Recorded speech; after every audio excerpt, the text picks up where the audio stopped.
My guest today is Natalie Papier, and I cannot say enough about the book that she has written. It is called Start with the Art, and it's all about thinking of the art that you're going to buy for your homes, whether it's sculpture or painting or something that you pick up at a flea market that's an object that you just decide to hang on your walls. Whatever it is, if it's meaningful to you and it really tells a part of your story, then it is worth using as the catalyst for all of the palettes that are going on in your home, the color palettes, the pattern, the materials. Art is such a great source of inspiration, and today we are going to talk about how to do that. Not only has she written this terrific book, but she has also been the lead designer on Artfully Designed, a show produced by Magnolia Network. And her work has shown up in all kinds of places: Domino, Apartment Therapy, Better Homes and Gardens, you name it. She does some brand collaborations, anything that is colorful and quirky and meaningful and full of character is appealing to Natalie. I think you're going to get a lot out of this conversation, so let's just jump right in. Natalie Papier, welcome back to the Slow Style Home podcast. When you were on, it was called Style Matters, so it's been a while. Been a while. But of Happy to course, be back. great, thank you. I'm so happy to have you. And I've been following you for this whole time. And you have come out with a book that really needed to be in the world because I feel so passionate about getting people to buy more art. And I 100% agree with you. It is the soul of a home. And the title of your book, Start with the Art, I think is, like you say, a lot of people don't think about that. They think about it as the Mhm. add-on at the end. And we're going to flip that on its head today. Yeah, it's not even about the price point. You can be at a flea market, you can be in a gallery, but it's more like what is grabbing your eye and why? Because that's part of you. That's something you should pay attention to. Why am I paying attention to these things? Do I really like abstracts? Is there a piece of nostalgia in this? Is it just a color palette I'm drawn to? Does it make me think? I'm even behind you with all your still lives. I'm like, oh, there's a story there, and I Yeah. want to know it. Yeah. And I love the story behind finding pieces, whether or not it's something random that you dumpster dive for, or you really splurged on that piece that you fell in love with at a higher end gallery. What you choose to put on your walls can be the most revelatory expression of who you are. Oh, very much so. It's this connectivity towards finding these pieces that make up your story, your home's story. And that can go from your kids' art to the on the walls to your grandma's quilt you hung up on the wall. Yes. I'm going to share some photos that I took on my phone from your book. And first, I just want to point out that we're looking so great together with my yellow couch and your yellow blouse in these two photos. It's so meant to be. All right. So you have a whole bunch of examples of how an art piece can really inspire an entire room. And this first one that we're looking at does that beautifully. Describe the painting and then describe some of the design choices that came from it. This is by Theodora Miller. She's an artist. The art is the first thing you look at when it comes to that room. Yes. It is the focal point in the room. And she has drawn all those colors from it in order to highlight that is the focal point in the room. The deeper Yes. color teal on the walls, bringing in that terracotta with the chair and the kind of pinks and oranges in the rug, along with grounding it with this black and white moment and the really, really neutral white bedding, which Mhm. is what I like to call negative space. And all those things combined, the wood, the brass, the metal, the art, all the colors that stem from the painting, it just really becomes a beautiful palette. Yeah. The painting is depicting what looks to me, and you can correct me, three women. I don't know if they're bathing or if they're in bathing suits. It feels like there's some sort of water thing happening here, and they're just full of joy. They're dancing. Yes. And I think that the fact that the ceiling is painted the same color as the walls, this gorgeous teal blue color, kind of envelops the painting and the whole room.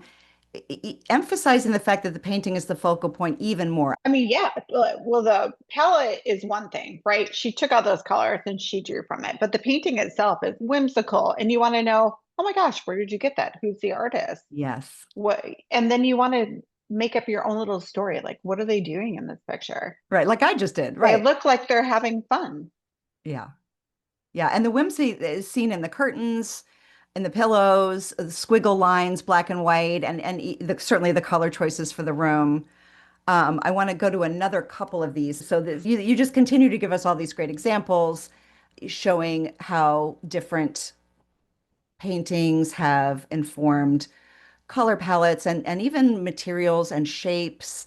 The one on the left-hand side on the bottom is this bright pink, hot pink, velvet tufted sofa with a painting that has bright pink on it. But then a lot of the rest of it is white, which I really liked. I loved that contrast.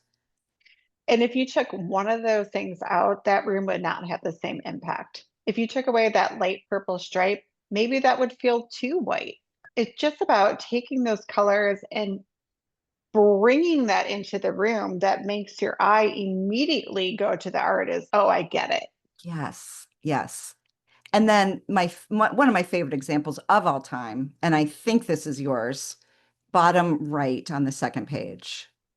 That is my bedroom from our Yeah. last house Okay. or that we moved from in Oak Park, Illinois. First of all, I love the Um, painting, but tell us about what are we seeing here? Describe it for those that are just listening, and then talk to us about how you did it all. well, it started with this painting I found at Randolph Street Market by Eric. His handle is Common Order. He does these amazing abstracts. And then it set the foundation of like that needs a white wall to set it off. The black from the door is like the black from the painting, Hmm. charcoal gray ceiling to just soften it a little bit. But Hmm. then really what kicked it off was finding this blanket in Yeah, London at Notting Hill, and it had the same colors, but a totally different pattern. And right. it doesn't compete with anything because they're in the same color family. And Just like everything else is simple. I think, just like you said about the last room we were just talking about with the hot pink couch, if you looked at your bedroom and the doors were white and they weren't painted black and the Mm-hmm. ceiling was white, the painting would still be front and center, but there's something about adding those other design choices that just makes the room sing. And I think that's a great lesson is to say, okay, you've got this great piece of art, but could you take it further? Yes. And it's how can you take it further? And it doesn't need to be about reinventing the wheel. Paint goes a really long way. Uh-huh. So do things like adding a textile, like pillows or a blanket or a throw. Yeah. There are so many great examples in this book to inspire us to go, okay, do I need to do something else here? Or what would happen if I did something else? And then this is another great story. This photo is actually on the cover of the book as well, but on the left, we see a painting, and then on the right, we see the room. And you go into detail about all of the things that you pulled from this painting into this room. So tell us that story. I think it's interesting because this painting is not even in this room. This painting is in another room, and I still love it. My Yeah. husband commissioned it for me Oh. by Natalie Osborne. So when I Hmm. saw these yellow vintage couches, why did I decide to paint the ceiling green? It just was already in my brain, Mm. knowing that I was naturally drawn to this palette. Yeah. Yeah. And it looks like a Sprite can, and I'm okay with that. Okay, I never thought Sprite can, but I guess you're right. You even talk about how the earring in the painting is informing the chandelier that's in the room, which I think is so great. And that's another thing I love to do with paintings is don't just look at the color palette, but look at the shapes, the feelings. Like, is it light? Is it heavy? Is Mhm. it a particular time of year? And draw inspiration from those aspects of the painting as well. Totally. And I think there's something really nice about rooms are typically very angular. So to Mm, bring a little softness in with something with curves really softens it a little yeah, bit. yep, absolutely. We have two more examples that I pulled from the book that I want to show how incredible the artwork is and how it's informing the room. This one it has a lot of dark colors in the painting. It's got a primarily black backdrop. It's got some deep reds, some burgundies, and the wall paint is also a deep kind of reddish burgundy color. And a lot of people, I think, would put that painting on a white wall. It's such a mood. This bedroom is like got vibes. Yeah. This is someone who had a lot of confidence, and look how it paid off. So you and I are both saying, please just try it, see what it feels like. You're going to be surprised at your own creative boldness. This next one I really like. So we have on the wall, the art is a rug or a tapestry that's framed, and it does inform the color palette of the room, but it also informs the pattern palette of the room. So talk to us a little bit about this. Describe what we're looking at here. This is a really good example of pattern mixing because none of these patterns compete. That textile is like your biggest eye drawer because it's a big pattern. And then the stairs don't compete with it because it's just a very small pattern. It's more subtle. And Yeah, that it's green tight. of the banister, that's the green of the textile, that is a chef's kiss. So the pattern on the rug or the textile are these three diamonds. They're really large. The colors are this kind of dark mossy green background with some blue edging, and then the diamonds have a red background with white inside that and then blue inside that. And like you said, the scale of those three diamonds is large compared to the scale of both the dots that are on the runner and the scratch marks, I guess, that are on the wallpaper. But because, like you said, the scale is mixed, it works. But I think a lot of people would not have thought to put these three things together. No, and I want to call this maximalist, but it's curated. It's curated maximalism. It's not because there's extra things in the room. There's just extra color, extra patterns. By the way, this is an entryway, and you do cover entryways a couple of different times in the book, and they are sometimes overlooked or kind of like a dumping ground. And that's a missed opportunity, as you say. Oh, very much, because I think it sets the tone of your home. I love walking in somebody's home and being like, oh gosh, I know who lives here. This is cool. Yeah, for sure. This is a great example of mixing art that totally different styles of art in a Hmm. room in kind of an unexpected way, and yet it works. So what we're looking at here is a tight, busy patterned wallpaper in blue and white, a vintage wood dresser, fairly classically shaped lamp, somebody who just loves very timeless styles. Then you've got these Hmm. two pieces of art. One is this kind of illustration, I guess, of a VW bus, and with colors that are very different from the rest of the room. And then below that, I can't quite tell what it is. It looks very old. This is a really good example of combining vintage with modern. Yeah. But if you look closely, I know we talked about the VW bus being a totally different like color pop, but the background of it is this kind of parchment color. That's the Mhm. same color as the lampshade. That's the same color as the caning on the back of that chair, which is Yes. the same color as the mat on the vintage piece.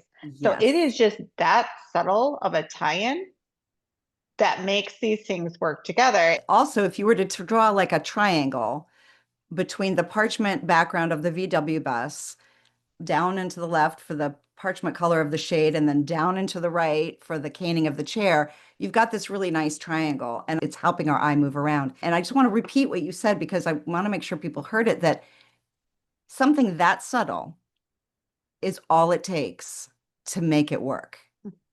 Because I can see somebody else thinking, oh, I would put completely different pieces of art there. I would put something that's much more classic, much more timeless, much more formal, even. And the VW bus is just so playful. And that's another one of your big things, Mm. is to be quirky. Yeah, who doesn't want a little bit of whimsy in their house? I like to walk past pieces in my house that for no other reason just make me smile. Yes. Yes. It's And underrated. maybe it's just silly and but it's okay. Don't you want that moment of levity in your life because it can be heavy and your home shouldn't feel heavy. And now here's another example of the unexpected, right? Nobody would have thought this would ever Hmm. work. So let's pretend you just moved into this place and there's nothing except this great, big, huge wall to wall, ceiling to floor, stone fireplace. And probably you walk in and go, oh, this is a mountain house, right? This is like everything in here is going to be really Totally. rustic. And yet, Yep. surprise, surprise. So describe what's going on in this room.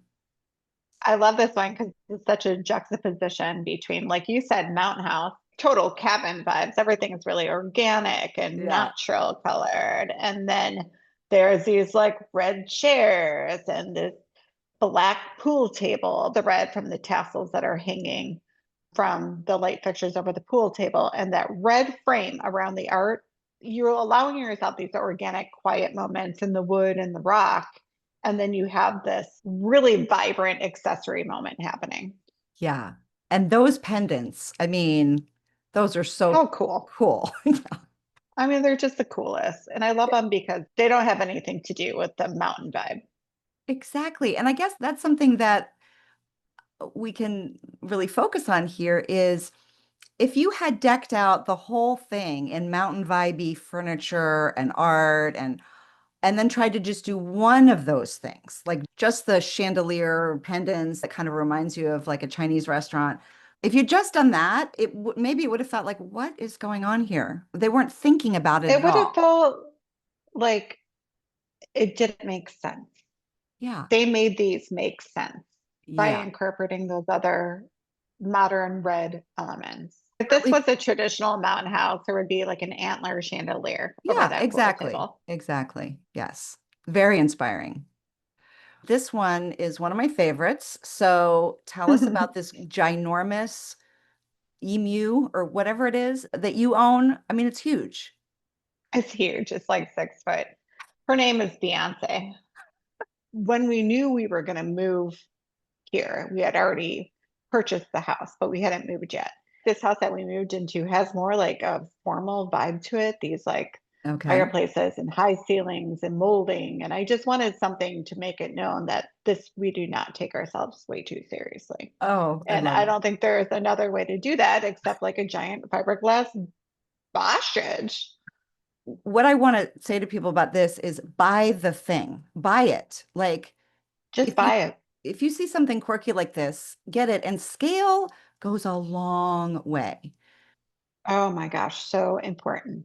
Yeah. So this makes a statement because of the scale. I mean, yes, it's funny to have an ostrich in your home, period, but this one is huge and it just like you don't need a whole lot else to tell your story when you have a great big ostrich standing in your entryway.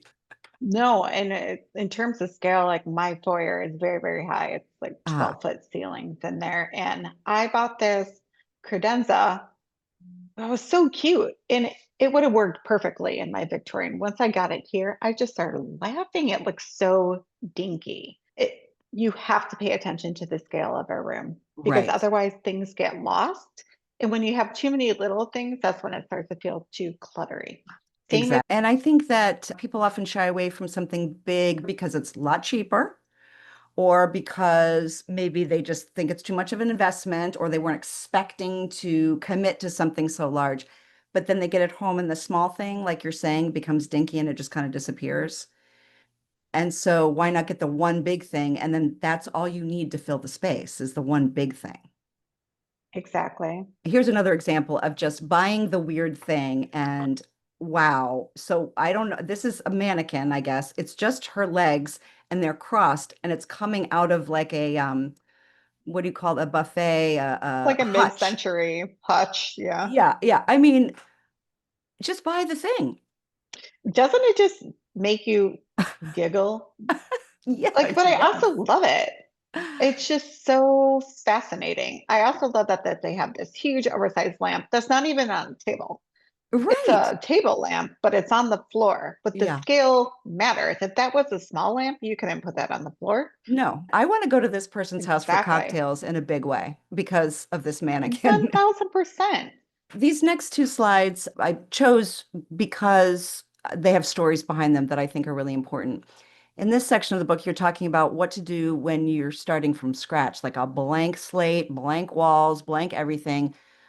And what I loved about these stories were you found something that you already owned, that you had been holding on to, that you didn't quite know what you were going to do with, and then they became the catalyst for and the focal point of the room. So let's talk about this one first. It's in a bedroom, and we're looking at this screen, a big screen behind the bed.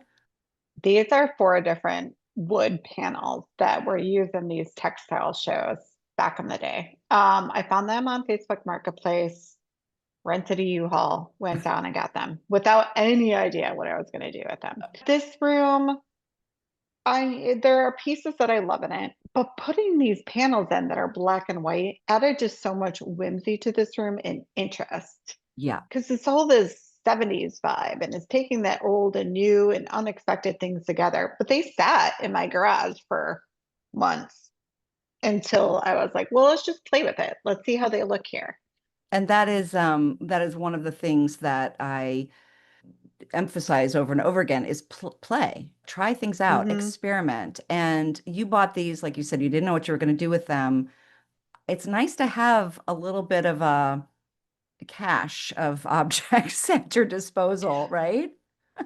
It does. And when you can shop your own stuff, just moving it into a different room sometimes just completely changes the vibe. And I'm not promoting hoarding. I'm not saying buy everything you're Right. drawn to, but if you really connect with something, there's a reason. Just pay attention to that gut feeling Yeah, because there's always a way to incorporate things that you love, even if that's taking away something that you might have not really loved. It's just been there forever. exactly. So let's look at another example of this cool piece of furniture. Tell us what you did with this, that also you had what in your garage or something. I dragged this thing around forever. I love the scallop of the wood. I love the whole vibe of it. I moved it all the way from Chicago, which it lived in my basement there with no clear purpose, Yeah. to Charlotte. And then when we did our pool house, I'm like, well, I designed it to fit perfectly in the space and use it as the sink, the counter and the sink. Yes. Obviously, you added the bowl for the sink and had it retrofitted as a vanity. I love repurposing things. Oh, it must feel so good. And there's a lot going on here too with this in terms of other design choices in this bathroom in terms of the mix. So tell us a little bit more, describe, we got different eras going on here. We've got different sensibilities and it all works so great. Thank you. I'm also mixing metals, which I think is really important. The sink is copper, the hardware for the rest of the sink and the shower is chrome. Okay. Um, I wanted kind of a little 70s nod, but I didn't want it to be specific to a certain era. So while I Uh-huh. think this piece is probably more like 50s for the vanity, Yep. that tile feels a little bit 70s, but Yep. not in the traditional square tile where it's lined up. I did it on a diagonal and I left it unfinished at the top. So it makes this kind of picket moment, Yep. which the tilers thought was hilarious. They're I like, mean, this is it's gorgeous. I mean, I love that it's zigzag at the top because of the way the tile is laid, and yeah, it's so much fun. And the tile, I think the '70s vibe is coming, like you said, from that color. Would you like an olive color? yes. Yeah, yeah. And then those But sconces are fantastic. well, they also don't really compete with anything else, just given that they're white and kind of this organic shape. Yeah. Again, with the curves. I love playing with curves when you have all these angles, like square tile. I also really love that the back of the sink, that wood part in the middle is a triangle pointing up and Mm, it mimics the tile picket on the top. it does. Yes, that's a great detail. Okay, so I was just talking about the importance of playing around and experimenting. And a lot of times I'll say, oh my gosh, it's just paint and paint's cheap and change, that's one of the easiest ways to change up a room. And people still look at me like I'm kind of crazy because they still think it's a lot of work. And it is, but it is so dramatic in terms of the change that it can have. I have had so many paint fails uh Hmm. so many times when I have the color just was off or just wasn't working, and even though I tried samples and everything, I just had to see it in its entirety and to live with it to know that okay, that's not quite right. So you have a similar story here. So tell us what we're looking at. Both of these pictures are from the book, and they're showing before and after, maybe without the middle story of what was going on here in this hallway. Yes. Oh gosh, this foyer. It's not even this color now, which I think is hilarious. Um, but I finally got it right, or at least I got it right for me. Right, right. So when we moved in, we painted all the walls white downstairs. The only things that are painted on both sides of the foyer, the green ceiling is on one, the terracotta ceiling on the other side, but Okay. nothing felt like it was totally connecting together. Okay. So in that painting above the fireplace, there is this color blue that I thought, okay, this is a way I can connect that painting in this room to in the foyer and like just provide some harmony. At first I thought I'm just gonna paint this whole room blue, Yeah. all the walls, the ceiling, color drench it. And I was so excited. And then for days after, I would sit in my living room and I thought, not working. It just feels too bright, too much. Okay. So instead of reinventing the wheel again and repainting the whole room, all it took was me having the painters come back and do the very small half walls where the arches to the other existing rooms and the front door wall back to white and keep the blue ceiling and keep that main focal wall, the blue, same blue.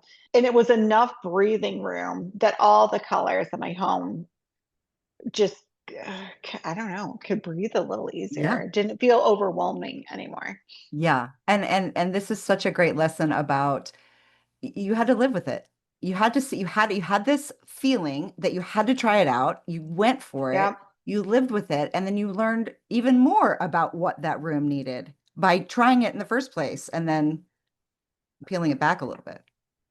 Yeah, it can be a hassle sometimes to repaint, but wouldn't you rather make a mistake that is easy enough to fix like paint than buying a sectional that you paid $10,000 for that Yes. doesn't fit the room right or is the wrong color or not comfortable? In the grand scheme of things, this is okay to make mistakes here. Right. It's an easy change. Yes, 100%. Trial and error. You do. You totally do.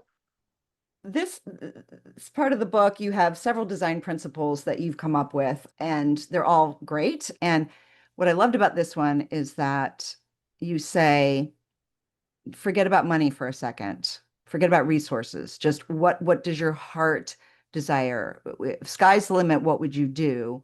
Why do you think that's such a good starting place? It's about choosing those moments of high, low. And it doesn't all have to come at once. There is a real gift when you are collecting and then curating. I think a lot of people want something done, all of it, all at once. And it takes away from the fun in finding those real gems. But if Yes. you also have like a big dream in mind, you'll find yourself on the lookout for those things as you're out and about. And you might find something that you thought, oh my gosh, this is great. This is like what I envisioned, but it's way cheaper. Snag Hmm. it. Yeah, or if you're patient and you're like, oh my gosh, it's finally on sale. Now I'm gonna get my dream object or thing or a design Hmm. element or whatever. And you can afford it because you didn't rush into buying something just to fill the space. Yep. But yeah, I mean, going slow, of course, is the name of the game for me. Me too. But I think that's part of the fun, Yeah, honestly. yeah, I agree. I want to end with a question that I get all the time, which is from, and I'll be honest, it's mostly women complaining about their male spouses. Our styles don't go together, or he's pushing back against something I want to do. He says he doesn't have any opinions, and then he ends up having a lot of opinions. You know, what do I do with the TV? He wants the TV. I don't want the TV, you know. It does, unfortunately, tend to fall along these very traditional gender lines. What's your advice? For me, that's when I put on my little like marriage therapist hat. It can be a little bit difficult, but you want both parties to feel heard. This is both of their homes that they're sharing together. They should both have an opinion on how they like things. But if, for example, the husband is saying, like, I just like modern, clean lines and no color and blah, blah, blah. Well, maybe the compromise for the wife is like we can incorporate color in smaller ways that bring color or infuse it into the room, gets you more comfortable with the idea of more color later on. Right. It's like it's baby steps. It wasn't like all of a sudden I just decided to paint my ceiling green one day. that was even baby steps for me. I started with all my walls in my Victorian house back home as being agreeable gray because I thought, oh, we're all adults. I'm going to look like an adult and paint all the walls as gray. And then I recognized it just didn't work for me. It wasn't bringing me joy. It wasn't making me happy. So I started infusing it in small ways myself with paint, with art. Start small. Start small with yourself and with your spouse. I love that. Yeah. This has been such a pleasure. I really Oh, cannot well, me recommend this too. book. I can't recommend this book enough. It is not just full of inspiration, as you saw with all those photos, but really, really great advice. So it's a great read as well. Natalie, thanks so much for coming back on the podcast. Oh, I'm so happy to be here. Thank you for having me.